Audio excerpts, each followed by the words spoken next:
hearing. These proposed solutions aren't new. We've been pleading for years for common sense gun laws. We have the power to help protect our constituents from suffering more losses.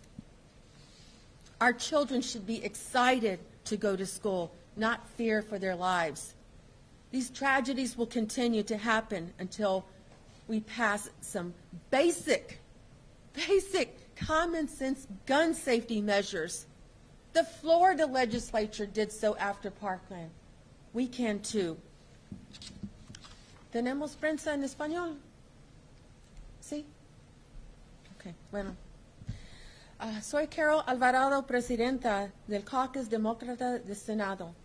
Me acompañan varios miembros del Senado, mis colegas. Estamos unidos para pedirle una vez más al gobernador Abbott que convoque una sesión especial. Escucharán al senador Gutiérrez, quien está trabajando arduamente para ayudar a su comunidad a sanar. Y también escuchan a senador Johnson. Leerá un comunicado del senador Blanco que ha enfrentado este tipo de tragedia en El Paso. Pero primero me gustaría pedirle al senador Menéndez, presidente del Caucus Hispano del Senado, que haga algunos comentarios. Gracias. Thank you. Muchas gracias. I didn't see the response. ¿Quiénes son los medios en español? Buenas tardes y muchas gracias por estar aquí hoy. Quisiera que fuera bajo diferentes circunstancias.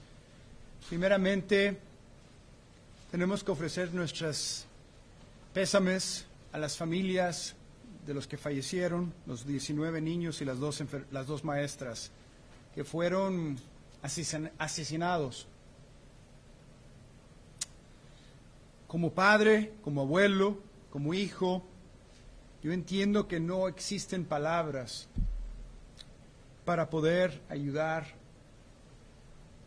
a que pase o que disminuya el dolor. Y mientras que les ofrecemos nuestros pensamientos, nuestras condolencias, nuestras oraciones, es imperativo que tomemos acción. Palabras no bastan. No es bastante.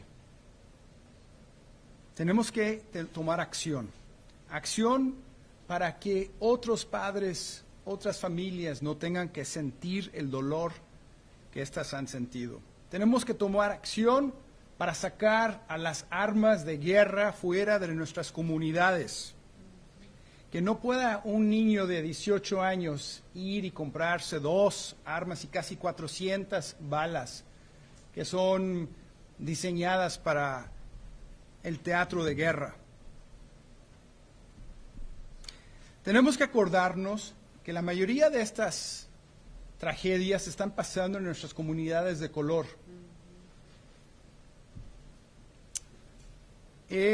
Ya oyeron todos los lugares donde han pasado estas tragedias y sabemos que en Uvalde, una comunidad de mayoría hispana, ya sabemos, 19 niños que nunca supieron lo que fuera las posibilidades de su vida y 2 maestras que los querían tanto. Cuando llevamos los niños a la escuela, los llevamos con muy grandes expectativas, que con sus sueños, con sus ojitos abiertos, que están pensando en el día, en sus amigos y lo que van a comer y lo que van a aprender. ¿A qué punto vamos a decir que ya basta? Gobernador, ¿cuándo va a tener conciencia usted para decir que ya? Bastante, sí, oraciones, pensamientos, todo muy bien, pero acciones son los que hacen algo, lo que hace la diferencia. Es demasiadas veces que nos agarramos las manos y nos decimos que esta violencia es incomprensible. ¿Y cómo vamos a resolver este problema si no lo podemos comprender? Hoy me reúno con mis colegas a otra vez pedirle al gobernador que tomemos acción.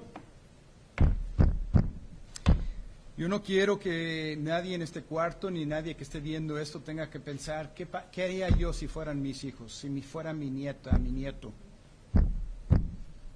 Estoy muy orgulloso de estar aquí con el grupo de mis colegas demócratas pidiéndole al gobernador que despierta, que abra los ojos, que abra su corazón y su conciencia para decir, vamos a pasar leyes que son sentido común, que no es algo fuera de la realidad.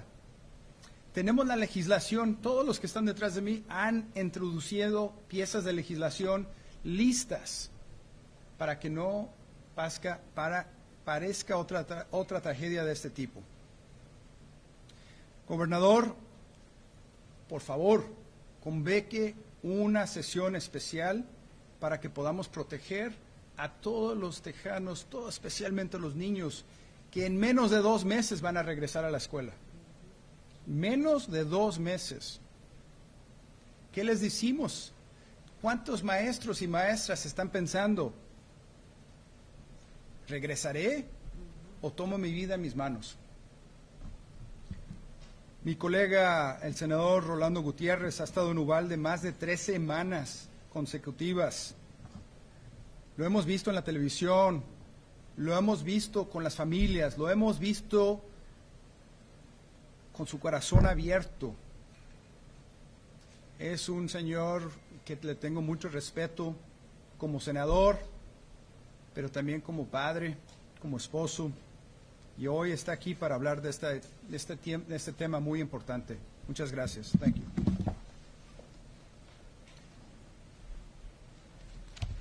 Well, I thank you, Jose, and thank you, Carol, and thank you to all my colleagues. I got to tell you, this group of people behind me and the few others that aren't here from day one were on the phone calling me, just as we all called Cesar when he had to deal through this tragedy some 2 years ago.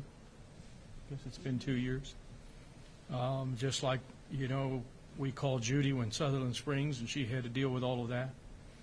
And I know Carol and John had to deal with these things, and not in their community directly, but near there in Santa Fe. I told somebody today, I joked with them, I said, at least I'm not crying anymore. But every time I seem to get up in front of a podium to talk to you folks, I get a little bit sentimental about what I've seen. But it's important that we talk about it, right? Because it's important that every Republican voter out there and Democratic voter that puts these folks in power understands what this is like. And I don't want to take too much of your time. But on May 24th, when I found out about this incident, I drove down Uvalde, and I got there probably around 7 o'clock at night, 6:30. And I was at various sites, and I ended up at the Civic Center. The Civic Center that night had a name change. It was called a Reunification Center. Not a place where people got together to have fun or to talk about government or anything about civics or just, you know, enjoy the July 4th festival or whatever. It was a reunification center where the remaining parents who didn't know where their children were had to give DNA samples. All of them had to give DNA samples and had to wait while they were matched with their children, whether their children were in a hospital or whether their children were deceased. Why DNA? Because many of these children had been shot in the face, had been placed in a situation where you just could not recognize who they were. I felt powerless, and I've said this before, and as I've told you, these people have all just been phenomenal, and I hope that they don't have to deal with this directly ever, although a few of them have. I felt powerless. You know, as a legislator, you go to a place to hug your constituents, and we've done a lot of that. I've gotten to know a lot of these families by now. But you get there and you want to fix things. That's why all these people ran for office, because they want to fix a problem, right? You want to make people better. And that day, I saw families literally huddled around each other in prayer, sitting down or standing up praying quietly or just patiently waiting. A lot of personnel from every law enforcement that you can think of, literally hundreds of people.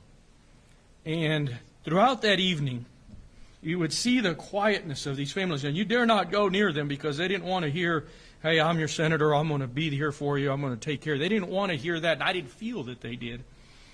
And I don't know if that's cowardice or just common sense or what, but I felt powerless to even talk to them, I'm ashamed to say, on that first night, because they were so just quiet, just waiting for the news.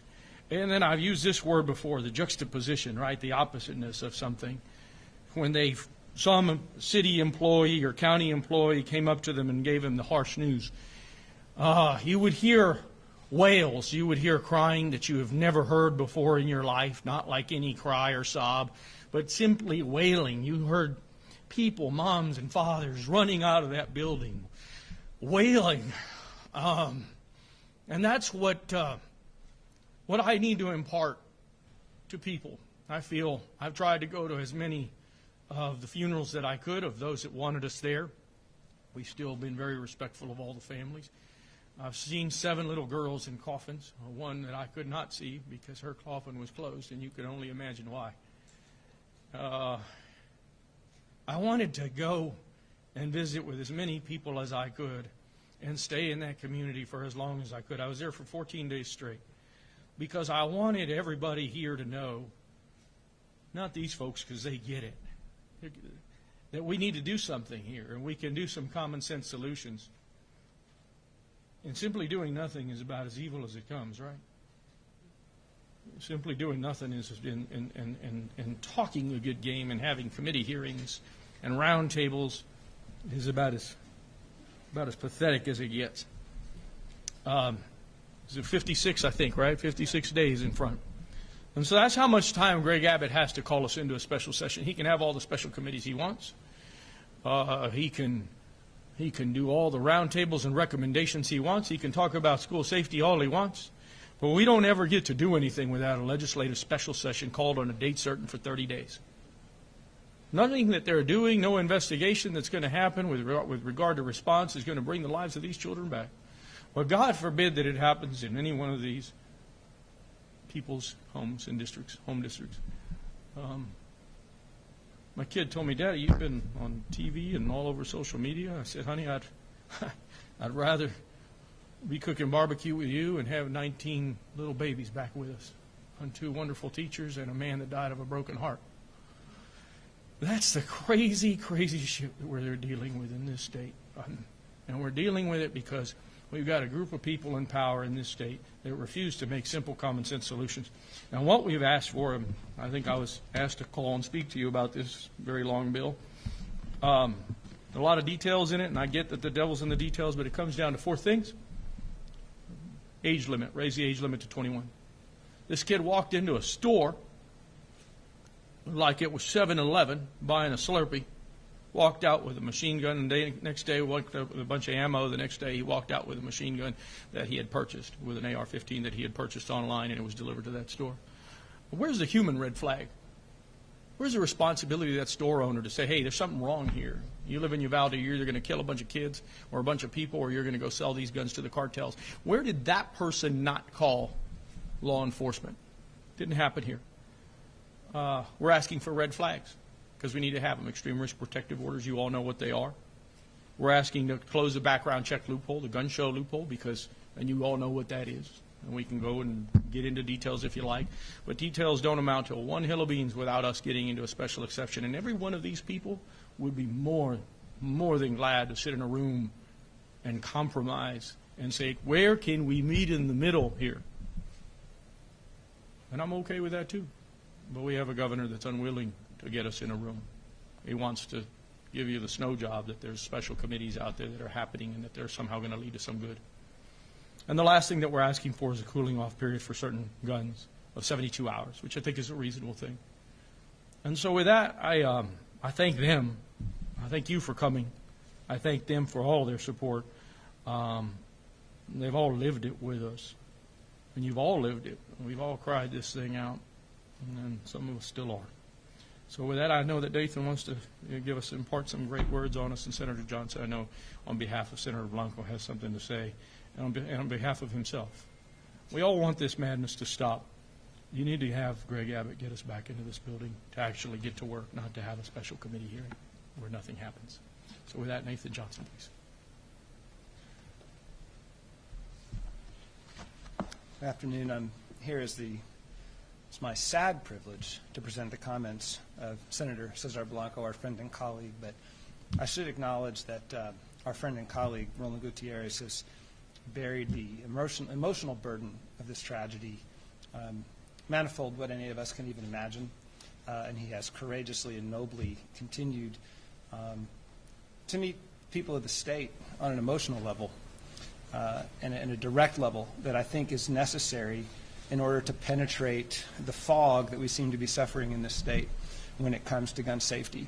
And so we all owe him great admiration and gratitude for the work that he has done and continues to do with such stamina and compassion. Now I want to read the statement of my colleague, Senator Blanco, who couldn't be here today.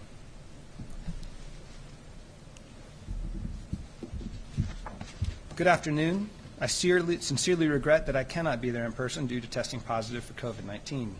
However, I stand resolutely with my Democratic colleagues in calling for a special session to address school safety and mass shootings.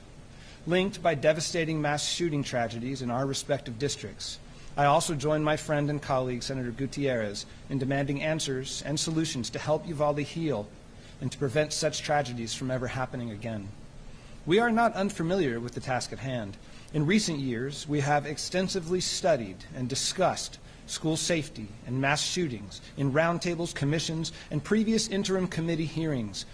What we have learned is that there is no cure-all to prevent all of these mass shootings, but we should be doing everything we can to prevent the next one, not just some things. Keeping guns, especially assault rifles, out of the hands of dangerous people and criminals needs to be part of the broader solution. As the new Senate Select Committee to Keep All Texans Safe convenes, I'm hopeful and confident that my colleagues on the committee will produce comprehensive and bold solutions. I look forward to continuing to work with all of my colleagues to keep our children, our schools, and all Texans safe. Thank you. We'll open it up for questions for anyone that's up here. Yes. My name is Hayden Sparks. I'm with the Texan. I think it's fair to say that one of the lessons of Uvalde and the tragic murders is that the police are not always able to protect people from violence. How would you and your colleagues respond, Senator, to the argument that many of the proposals you've outlined would have the unintended consequence of depriving law-abiding adults of the ability to defend themselves? Look, we all support Second Amendment issues, but the laws that we are proposing are common sense. Most Texans want the age raised to 21. We've seen other legislatures like Florida that have passed those bills. And by the way, since they passed it, they had red flag protective orders. They've had over 6,000 of those red flag protective orders. It works. It's common sense. They're basic laws. I don't think any of these laws would infringe upon anyone's personal rights or freedoms. And if anyone else wants to chime in, I know, Dean Whitmire, you've had some experience with some of these. Senator Eckhart, former county judge here in Travis County.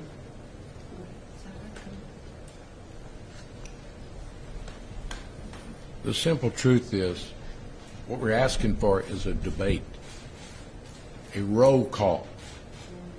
A roll call. The people of Texas have a right to know where their individual senator and representative and the leadership of this state stands.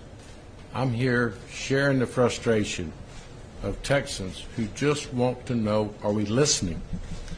And up to this point, it would appear we're not listening. So your question would be part of the debate on the Senate floor under our proposal. To have a roll call, to give people the opportunity to see where their elected representatives stand, we have to be in session. So the first point I would make, no harm to anyone's position, whether they agree with us or not, to have a legislative hearing and a floor roll call. I respect the special committee process, but we've studied this to death. It's not complicated. I was on a special committee after Santa Fe. Same dialogue, same meritless opposition. We went to Midland, we went to El Paso. And so the people are urging us to take action. But first, we have to let them know we're listening to them. That's one of the purposes in this caucus coming together today. We've heard the public. We want to represent them, but we have to be in session to do that. So I would urge everyone that can hear my voice, contact your state representative and your senator and the statewide leadership, starting with our governor, because it's not a complicated, we've dealt with some complicated issues down here in multiple sessions. In '88, I was in about 3 on workman's comp. We have a $240 billion budget. We deal with complex issues, but this is not one. It's an emotional issue, for certain. In fact, it's probably pushed women's health care into the second most emotional. I never thought I'd see anything that is so divisive and so emotional than just basic women's health care among my colleagues across the aisle. But now it appears that reasonable gun discussions is even more emotional. And it should not be, it can't continue to be, because I don't care where any of us go. Republican, Democrat, it's not an ethnic issue, it's not a rural urban issue, it's not a rich and poor issue.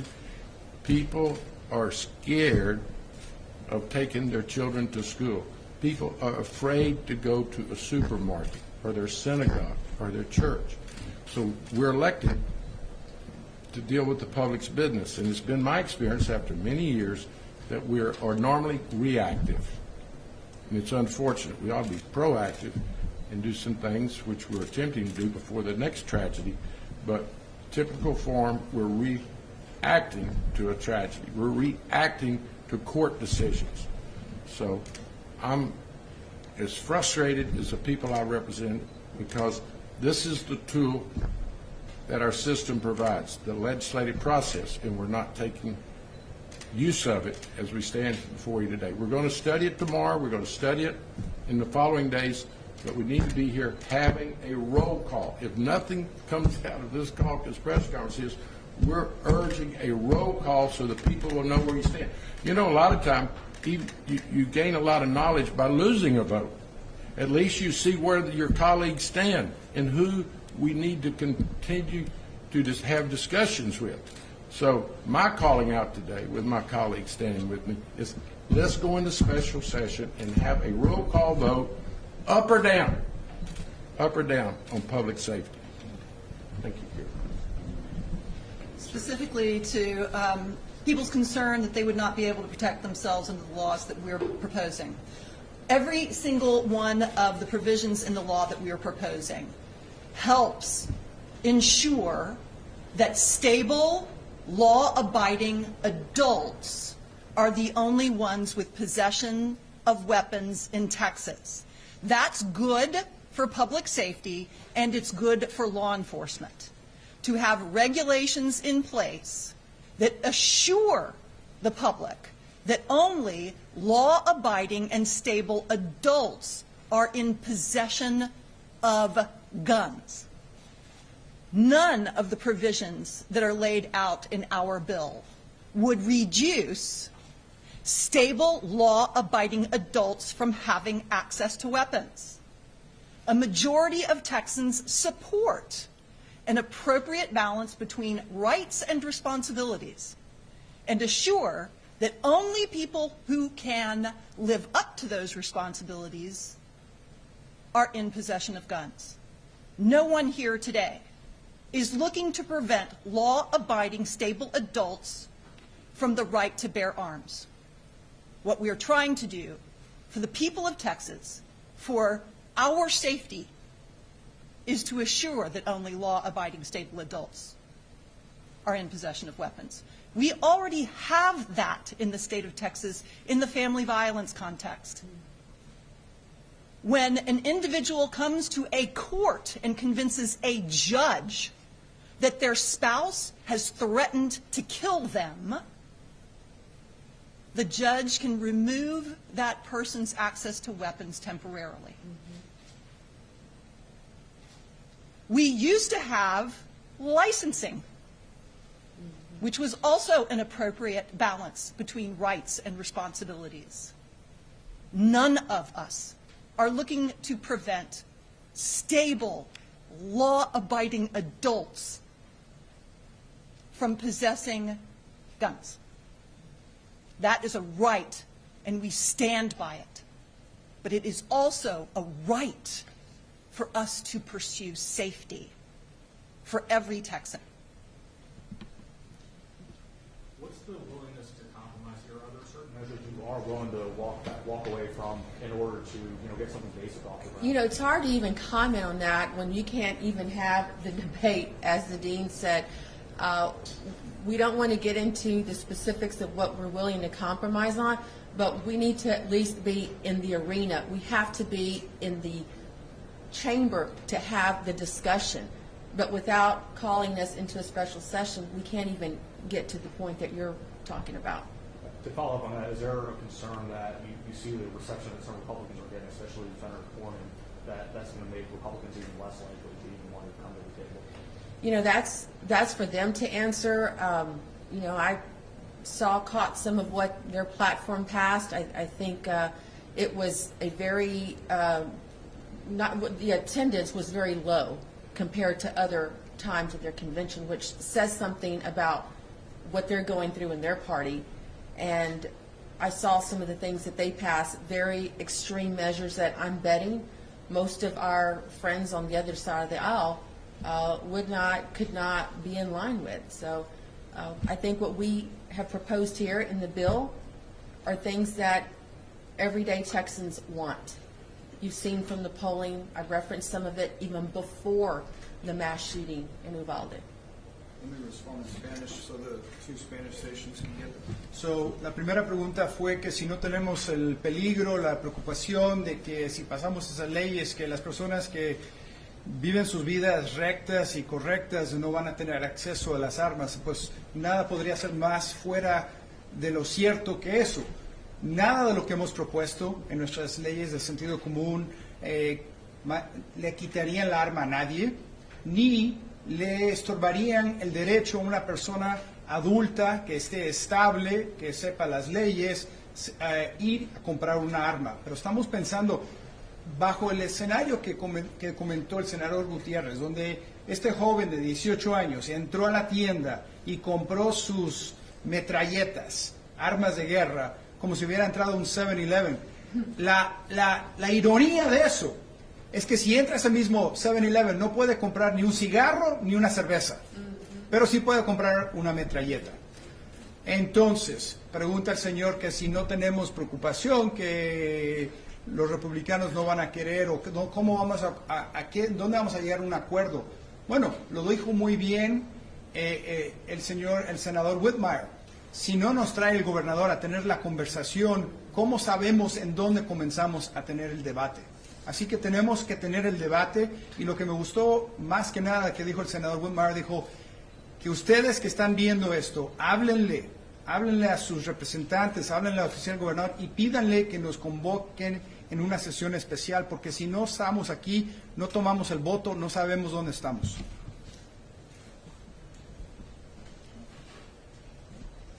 Thank you. Thank you. Thank you.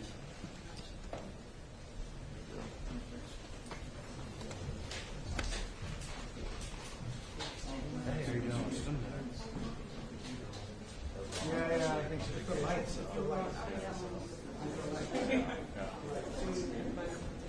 Yeah, I know.